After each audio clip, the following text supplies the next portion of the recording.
Okay, I have a 18 Q5 and a car wouldn't start, no crank, nothing, it doesn't do anything.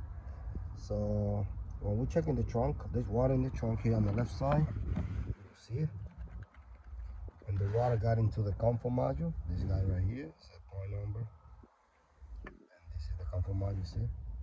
So you need a comfort module, definitely. You need a comfort module. Then clean these guys here. You gotta get electrical cleaner or your local auto parts or whatever.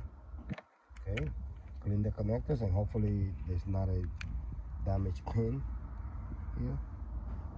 Okay, so the water is coming in because of the drainers here. They get clogged up and they backed up into the from the roof track, and then the water finds a way to go into the car because it's not draining.